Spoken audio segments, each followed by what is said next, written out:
Diam. Kau buatnya. Entah kau. Sudah.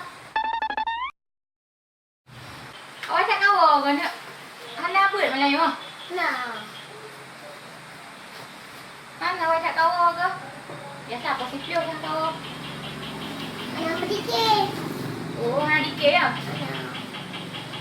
Kira nama pernah begadang. Pandai nak. Mamak pernah buka pantun. Dah lah mamak lain lagi ko. Jadi ku pernah nak mau buat mana? Oh, boleh aku pernah mak. Ukuran mula tak kesolam tahan ada. Ulah tak kita tahu betul. Aku dah mahu pegah nak hanlat dah.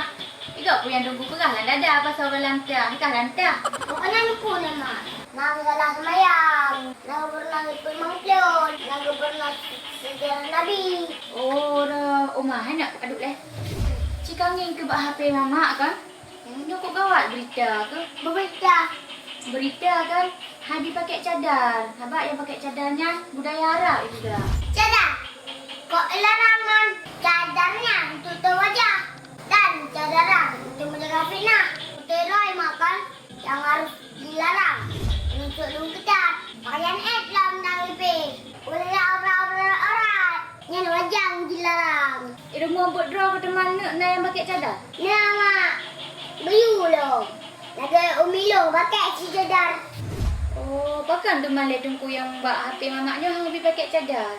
Pak teman nak beda tungku kah dengan tungkunya. Ya, le pegah dilarang cadar, le pegah budaya Arab loh.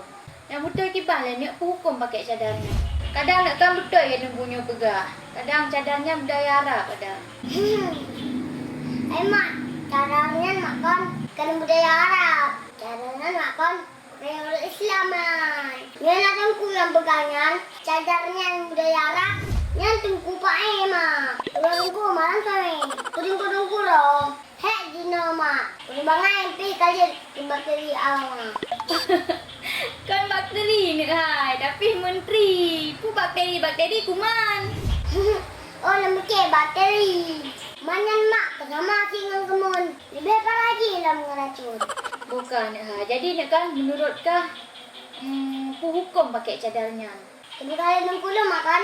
Hukum pakai cadar nak perbah pasal. Hukum mazhab di mana? Hukum makan mazhab Hanafi. Kedua mazhab Maliki. Ketiga mazhab Syafi'i. Yang keempat makan mazhab Hambali. Man kedua mazhabnya makan buka wajib. Man nak kelak bersih. Buka senang pakai cadar. Mandung kujih budaya Arab ke pegah. Pak dia menggurai mandung punya nak. Mama dengar tu. Hati kat ini hai kepegahnya dah biar tu tak isi juga tu. Alai mahal. Saya dah fikir. Lagi nurun pada nama goreng. Yang kena kumpul lambu lemak. Dua tungku malam je kejengah. Yang lupa makan tungku lagi yang paling tak boleh bau leh. Tungku pergi lautan. Saya tak boleh balik boleh lautan. Awak cik Jino ni macam belum belaturan. Ada duduk kita ni. Si menang mahal. Ini dengan kaki. Macam ni juga. Apa dah nak hai mana pegat rumah kagak bu pelaturan. Oman mak. Hati untuk aku Dua tinggal macam dia je. Itu lihatin. Ayo bayu tu. Ya tu kau apa pegang yang pakai jalan. Cara entar. Duduk je tu balah. Water duduk kat terang. Han naga tu anak terang. Sabar. Okey, action. Hai apa? Sejelek-jelek orang pakai jalan. Yang tetap pendapat agama. Urusan orang ini. Yang kan pendapat agama. Dia bukan peraturan yang berlem tu. Yang ada berlem. Yang luar kanan ni. Ya dia yang buat peraturan. Nyolah dia macam. Nanduri baju. Ike aku tak buat apa yang tu. Kata mak. Yang baju tu jubah ya. Boya, jom leh. Hai dak keluar tengok.